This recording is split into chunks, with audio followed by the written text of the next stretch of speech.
నమస్తే. ఈరోజు మనం ఒక అద్భుతమైన జర్నీ గురించి మాట్లాడుకోబోతున్నాం.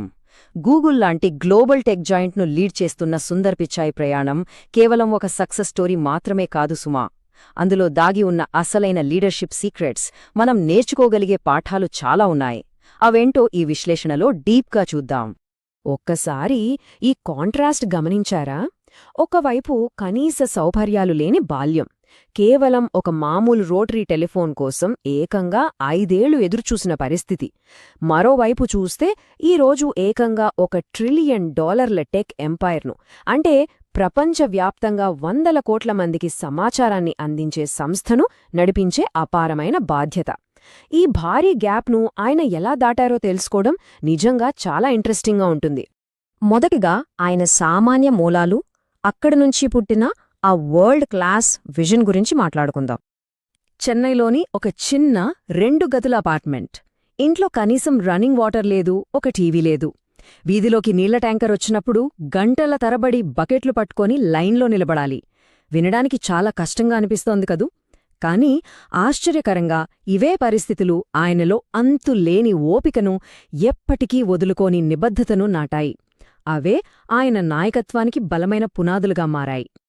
ఇక్కడ మనం అర్థం చేసుకోవాల్సిన ఒక క్రూషియల్ పాయింట్ ఉంది. 5 ఏళ్ల సుదీర్ఘ నిరీక్షణ తర్వాత వాళ్ళింటికి ఆ రోటరీ ఫోన్ వచ్చింది. అంతకుముందు ఒక బ్లడ్ టెస్ట్ రిపోర్ట్ కోసం ఆస్పత్రికి వెళ్లి రావడానికి 2 గంటలు పట్టేదట. కాని ఆ ఒక్క ఫోన్ రాకతో ఆ 2 గంటల శ్రమ కాస్త కేవలం 5 నిమిషాల పనిగా మారిపోయింది. అక్షరాల 5 నిమిషాలు. టెక్నాలజీ మనుషుల జీవితాలను ఎంత సింపుల్గా మార్చేస్తుందో ఆయనకి తొలిసారిగా ప్రాక్టికల్గా అర్థమైన మూమెంట్ అది. అక్కడే ఇన్నోవేషన్ పట్ల ఆయనలో ఒక గొప్ప స్పార్క్ మొదలైంది. ఇక ఆయనలోని నిరంతర విద్యార్థిని, ఆ నాలెడ్జ్ హంగర్ను ఇప్పుడు చూద్దాం.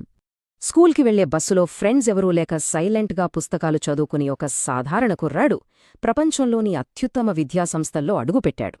ఐఐటి ఖరగ్పూర్లో ఏకంగా బీసీ రాయ్స్ సిల్వర్ మెడల్. ఆ తర్వాత ఫ్లైట్ టికెట్ కోసం తండ్రి దాచుకున్న డబ్బుతో స్టాన్ఫోర్డ్ యూనివర్సిటీ ప్రయాణం. అక్కడనుంచి వాటన్ స్కూల్లో ప్రతిష్టాత్మకమైన స్కాలర్షిప్స్ సాధించడం. ఇదంతా చూస్తుంటే ఒక స్ట్రాంగ్ బేసిక్ నాలెడ్జ్ను క్రియేట్ చేసుకోవడం పట్ల ఆయనకున్న డెడికేషన్ మనకు స్పష్టంగా కనిపిస్తుంది కదా. ఇక్కడ ఆయన చెప్పిన ఈ మాటలు చూడండి. ఏ పని చేసినా మనస్సు మాట వినాలి. ఆ పనిని మనం నిజంగా ఎంజాయ్ చేస్తున్నామా లేదా అనేది చాలా ముఖ్యమని ఆయన అంటారు. అంటే ఎన్నో అద్భుతమైన అకాడమిక్ రికార్డ్స్ సాధించినప్పటికీ మనలోని అసలైన పొటెన్షియల్ బయటకు రావాలంటే మాత్రం మనం చేసే పని మీద మనకు నిజమైన ప్యాషన్ ఉండాలి. భవిష్యత్ లీడర్స్ అందరికీ ఇదొక అద్భుతమైన లెసన్. సరే, ఇప్పుడు ఆయన కెరియర్లో ఎదురైన ఒక అతి పెద్ద సంక్షోభం, దానికాయన కనుక్కున్న క్రోమ్ పరిష్కారం గురించి మాట్లాడుకుందాం. ఇక్కడే అసలు కథ మొదలవుతుంది. 30 కోట్లు, అవును, అక్షరాల 30 కోట్ల మంది యూజర్లు. 2006లో గూగుల్ రాత్రికి రాత్రే అంతమంది వినియోగదారులను కోల్పోయింది. ఊహించుకోండి ఆ పరిస్థితిని. మైక్రోసాఫ్ట్ సంస్థ తమ ఇంటర్నెట్ ఎక్స్ప్లోరర్లో బింగ్ను డీఫాల్ట్ సర్చ్ ఇంజిన్గా మార్చేయడమే దీనికి కారణం. గూగుల్ ఉనికికే అదొక అతిపెద్ద ప్రమాదం. ఆ విపత్కర పరిస్థితుల్లోనే సుందర్ పిచాయ్ నాయకత్వ లక్షణాలు బయటపడ్డాయి. గూగుల్కి అంటూ సొంతంగా ఒక వెబ్ బ్రౌజర్ ఉండాలని ఆయన బలంగా వాదించారు. నిజానికి మొదట్లో కొందరు టాప్ ఎగ్జిక్యూటివ్స్ దీనికి ఒప్పుకోలేదు, కాస్త వ్యతిరేకించారు కూడా. అయినా సరే ఆయన వెనక్కి తగ్గలేదు. తన టీంను మోటివేట్ చేస్తూ నడిపించి 2008లో గూగుల్ క్రోమ్ను సక్సెస్ఫుల్గా లాంచ్ చేశారు. ఆ సంక్షోభమే ఈరోజు ప్రపంచంలోనే అత్యధికంగా వాడే బ్రౌజర్ పుట్టుకకు కారణమైంది. వాడే కంబ్యాక్, రైట్? ఇక 4వ భాగంలోకి వస్తే, ఆయన సీఈఓ స్థాయికి ఎదగడానికి కారణమైన వినయంతో కూడిన నాయకత్వం ఎలా ఉంటుందో చూద్దాం. సాధారణంగా లీడర్ అంటే చాలా అగ్రెసివ్గా ఉంటారని, ఆధిపత్యం చెలాయిస్తారని అనుకుంటాం కదా. కాని సుందర్ పిచాయ్ స్టైల్ వేరు. ఆయన చాలా సాఫ్ట్ స్పోకెన్, అనవసరమైన ఆఫీస్ పాలిటిక్స్ జోలికి పోకుండా, ఎవరినీ నొప్పించకుండా కేవలం ప్రాబ్లమ్ సాల్వింగ్ మీద మాత్రమే ఫోకస్ చేసేవారు. ఈ అన్అజ్యూమింగ్ నేచరే ఆయన టీంలో అద్భుతాలు సృష్టించేలా చేసింది. ఈ పాయింట్ని ప్రూవ్ చేయడానికి ఇంతకంటే పెద్ద ఉదాహరణ అక్కర్లేదు. స్వయంగా గూగుల్ ఫౌండర్స్ లారీ పేజ్ మరియు సర్గీ బ్రిన్ ఏమన్నారో తెలుసా?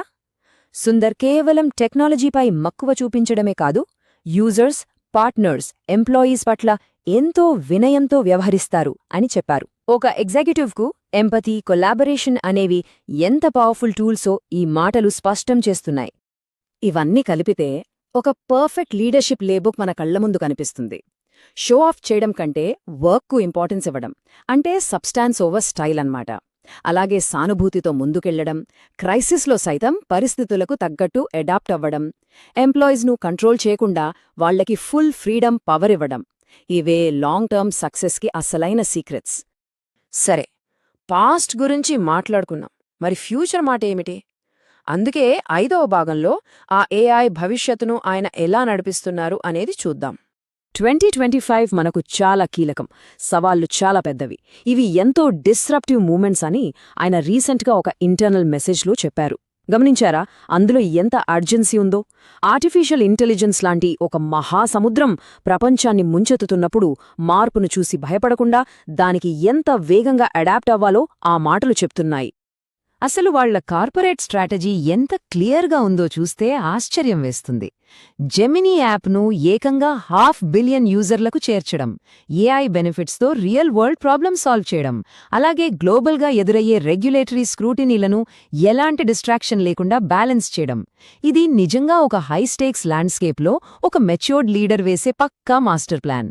సో ఫైనల్గా ఈ విశ్లేషణ ముగించే ముందు మనందరం ఆలోచించాల్సిన ఒక ఇంట్రెస్టింగ్ ప్రశ్న. ఇన్ని కష్టాలను దాటుకుని వచ్చిన ఈ జర్నీ నుంచి మనం తీసుకున్న ఆడంబరం కంటే ఆచరణ లేదా సబ్స్టాన్స్ ఓవర్ స్టైల్ అని ఈ బ్యూటిఫుల్ కాన్సెప్టును మన ఫ్యూచర్ ప్రొఫెషనల్ లైఫ్లో వచ్చే ఛాలెంజెస్కు ఎలా అప్లై చేసుకోవచ్చు? ఈ ప్రశ్నతో ఈ ఎక్స్ప్లెయినర్ను ముగిస్తున్నాను. దీని గురించి ఆలోచించండి.